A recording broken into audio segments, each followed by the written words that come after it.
ですね、午前中何をやっていたか忘れてしまったんですけど、午後はインタビューに行ってました。でどういう人にインタビューしてたかっていうと、実は1月からずっとエジプトでタハリール広場で、大きな、革命っていうか、ああいった動きがあったりとか、中東の国で、いろんな動きがある中で、その動きが国内にあんまり大きいメディアでは入ってきてなかったので、それをツイッターとかですね、自分たちのメディアで日本に伝えようっていう人たちがたくさんいて、そのなんか翻訳者って私は呼んでるんですけど、海外のメディアの情報とか現地のツイッターとかを情報収集して日本に訳して伝えてくれてる人たちが一定程度いて、その人たちって一体どういうモチベーションでそれやってるのかなと思って、それを翌週にですね、こんな人たちがいるっていうのを伝えたいなと思って、で最後の人のインタビューを行ったのがちょうど3月11日だったんですね。撮影を私と、スタッフの平野君と2人で撮影をしてインタビューして、ちょうど盛り上がっておっていう話の時にグラグラグラっと来て、その時2階のね、新宿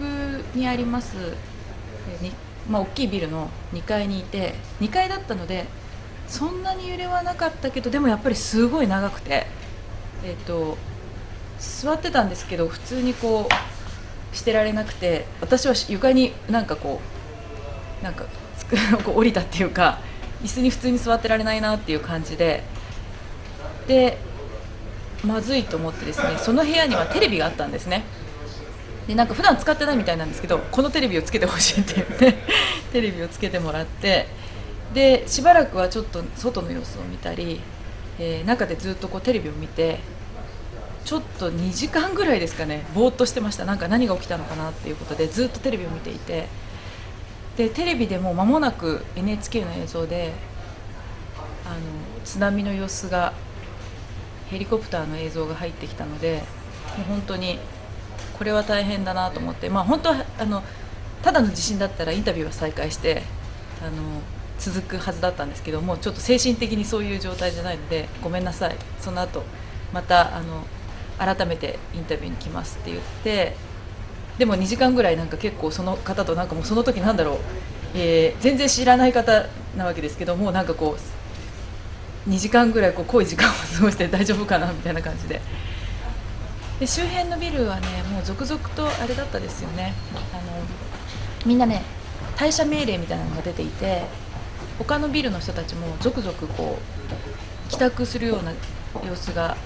窓の外からずっと様子を撮影したりとかしていて、とにかく続々街に人が出てきて、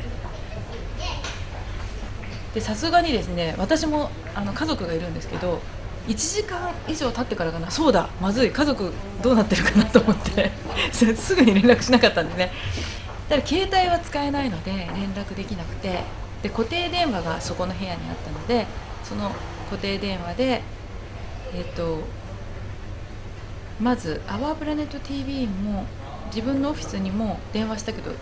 一つ通じなくて、そしてどうしたかな、とにかくなんかすごく連絡が取れなくて、すごく困った思いはあるんですけど、自宅には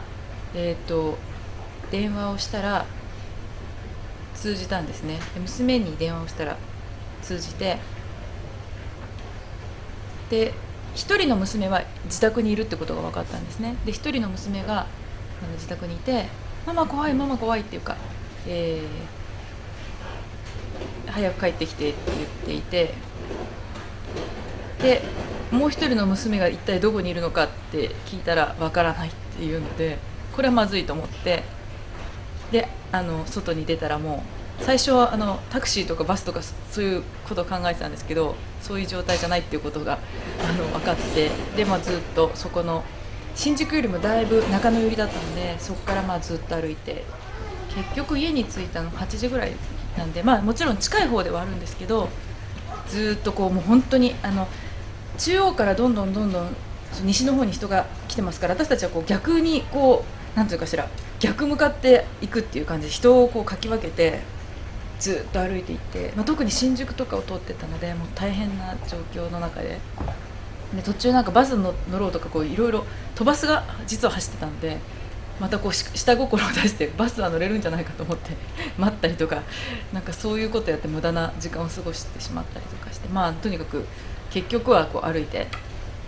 家まで帰ってっていう状態だったですね。で子供はですね、一人は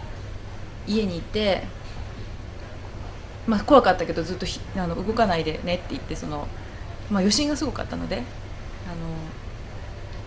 リビングのテーブルの下とかに入るように、揺れたら入るように言って、でテレビつけなさいって言って、テレビ彼女は見てなかったのでテレビ見るように言って、でもう一人の娘はちょっとずっと連絡が学校つかなかったんですけど、学校にいるっていうことが分かって、で学校まで迎えに行ったら最後の2人でしたねうちの娘ともう一人まだ残ってる子がいて、で引き取って家に帰ったと。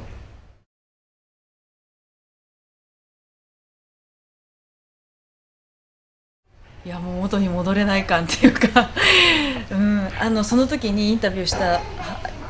ものっていう、3月11日にインタビューしてたものとかあって、その前の週にインタビューさせてもらったものとか、前日にインタビューさせてもらったものとか、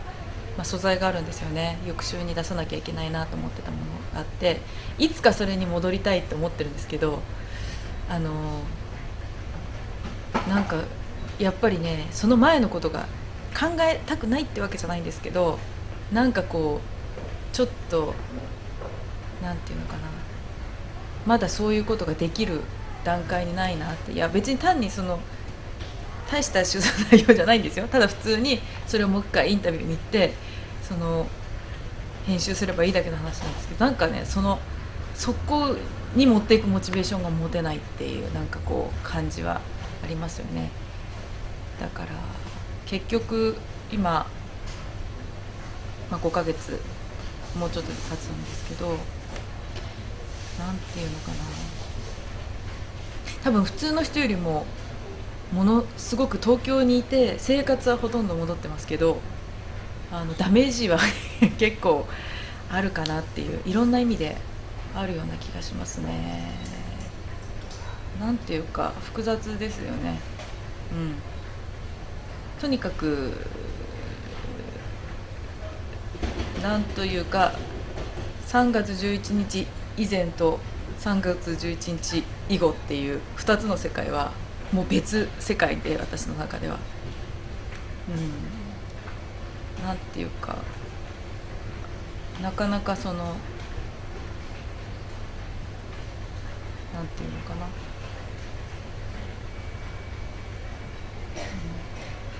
元じゃないですね元には戻んないですね。